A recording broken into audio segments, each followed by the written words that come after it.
Avec vous, Marion Perrin du CEA, on va davantage entrer dans les chiffres, hein, notamment à travers le commentaire de la feuille de route dédiée au stockage dans la nouvelle France industrielle, avec un focus sur l'impact du prix des batteries sur l'autoconsommation. Là, on a vu déjà une courbe de prix, forcément, sur l'autoconsommation, ça va jouer. Vous pouvez prendre les micros, effectivement, pas de souci. Les deux.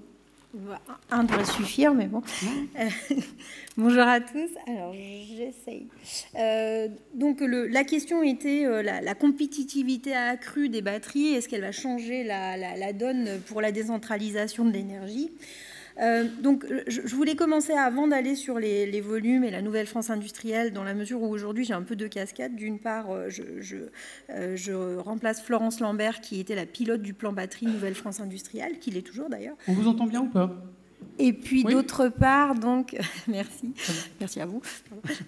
D'autre part, donc en tant que chercheur et directeur d'une équipe de recherche au sein du CEA, organisme travaillant sur les batteries. Donc en premier lieu, je voulais faire un focus sur les volumes et ce qui se passe sur les marchés des batteries à l'heure actuelle. Le stockage, c'est pas que des batteries, hein, le stockage de l'énergie. Toutefois, là où ça bouge le plus actuellement, c'est là, et puis sur le vecteur hydrogène, mais sur du un peu plus long terme. Et donc, en matière de batterie, on a encore 90% du marché des mégawattheures vendus qui est par du plomb, parce que c'est pour le démarrage et pour les UPS, donc tout ce qui est alimentation sans interruption, encore la technologie incontestée, dans la mesure où elle est peu chère et puis extrêmement recyclable, parce que vous amenez 3 batteries, vous en avez une gratuite. Et donc, c'est 65% des revenus générés par le stockage. Toutefois, la batterie lithium-ion est celle qui suscite le plus de commentaires, le plus de développement, parce que c'est celle qui est adaptée au développement du véhicule électrique. Et c'est la seule. C'est la seule qui actuellement a la maturité technologique et la densité énergétique pour pouvoir être intégrée dans des véhicules électriques. Et les volumes des véhicules électriques, c'est 1 million de ventes de véhicules par an là cette année. L'AIE prévoit que ce soit beaucoup plus encore l'année prochaine et dans 2 ans, c'est 50% de croissance par an. Donc les volumes tirent donc les coûts de la batterie vers le bas, comme l'a montré Caroline. Et vous avez là une courbe d'apprentissage. Vous voyez que c'est quasiment parallèle à la courbe d'apprentissage du photovoltaïque. Donc on a une réduction de 15 à 25% du coût à chaque doublement de la capacité installée.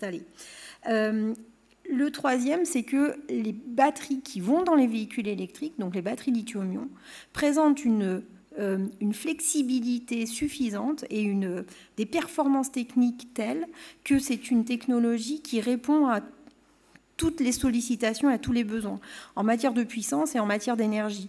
Elle a un rendement assez exceptionnel, et elle a une durée de vie qui est tout à fait honorable, voire des fois absolument exceptionnelle. Par conséquent, cette versatilité, cette capacité à s'adapter à chacune des applications, aussi du stationnaire, fait que quand on en a des pas chers qui sortent du véhicule électrique ou qui sont des technologies adaptées au véhicule électrique, on peut les prendre toutes neuves comme elles sont et les mettre aussi dans nos applications stationnaires.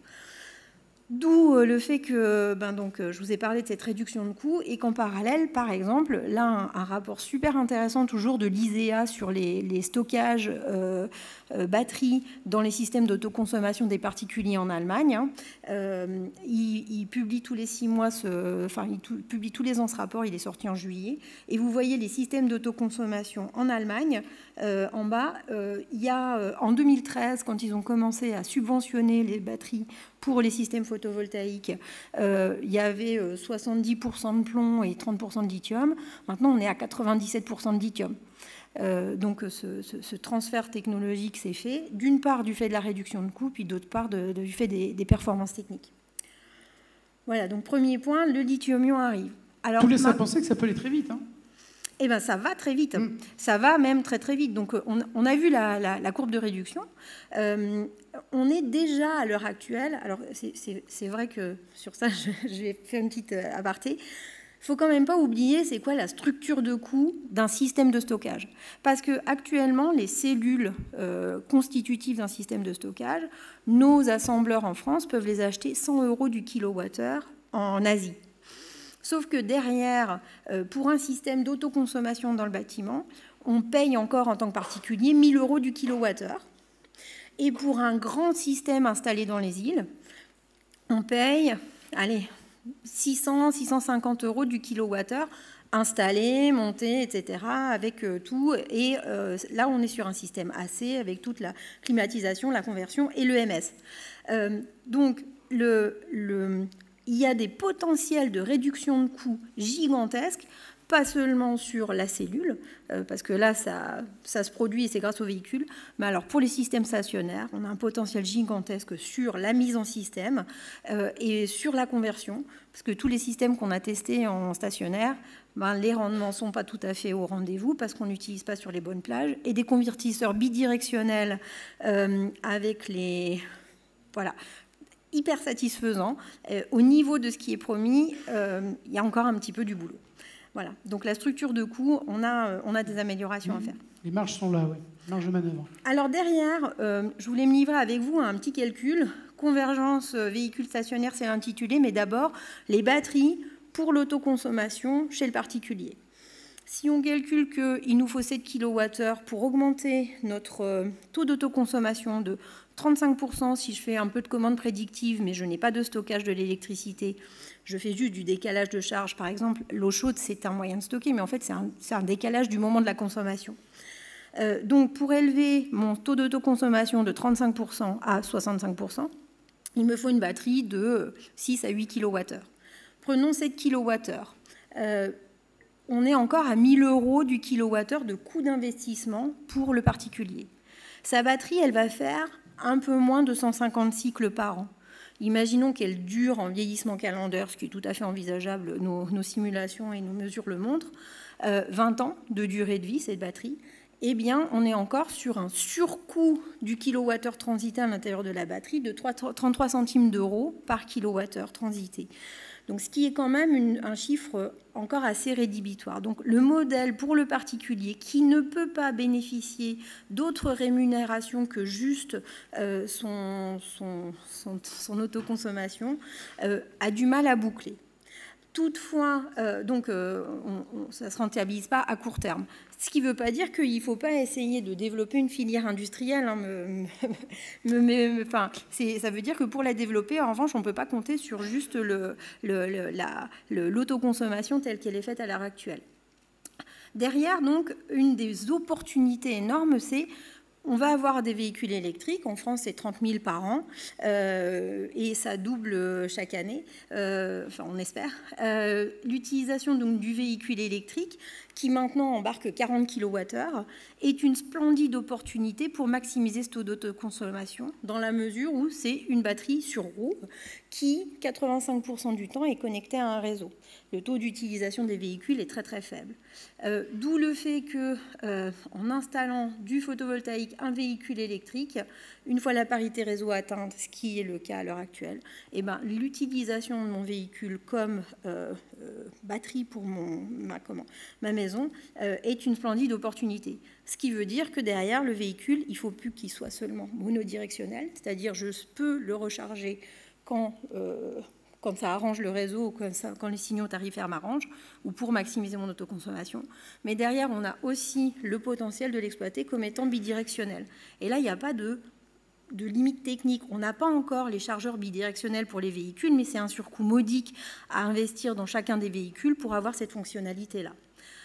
Donc, opportunité du véhicule, on l'a vu.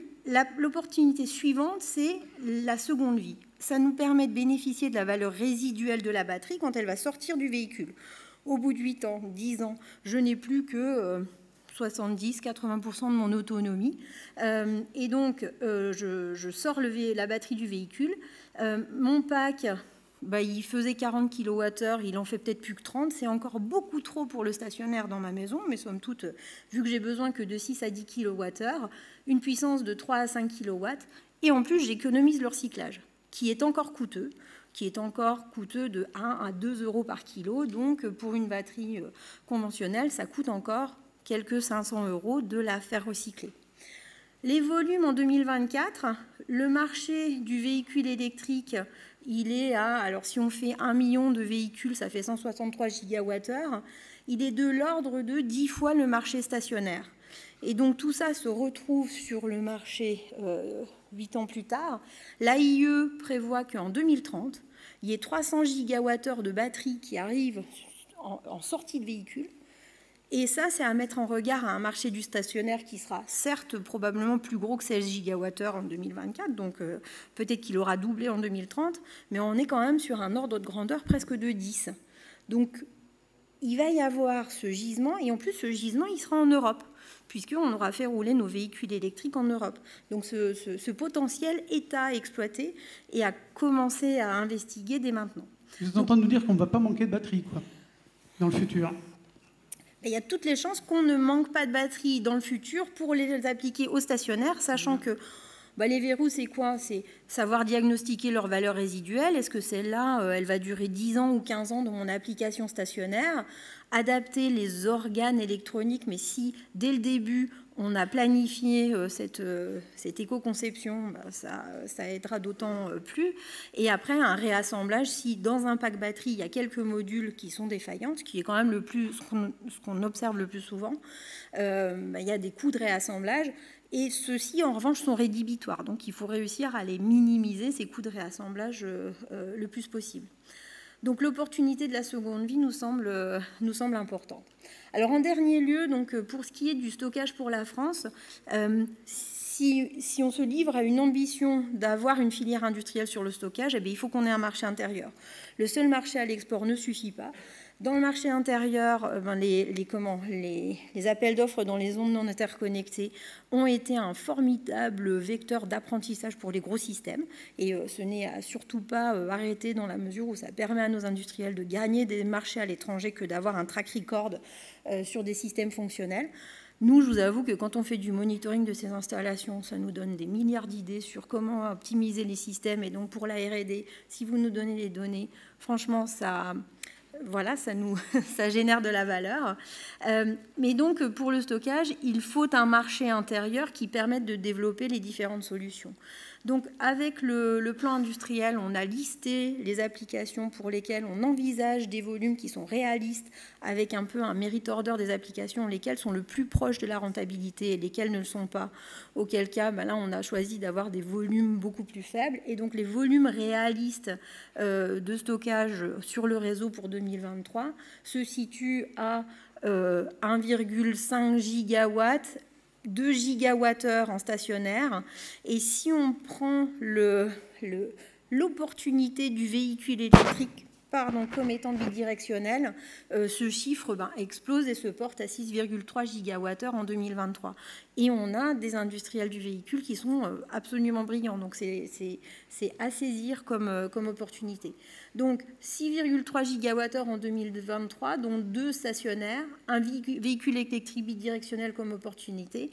Et donc, pour créer cette filière, la brique technologique de base, c'est bien la cellule unitaire. Et si on fait comme dans le PV et qu'on laisse faire les cellules ailleurs, on finira par être dépossédé du reste de la chaîne de la valeur aussi. Donc, c'est quand même mieux de se l'approprier. En plus, on a des gens qui sont tout à fait compétents dans la fabrication de cellules en France.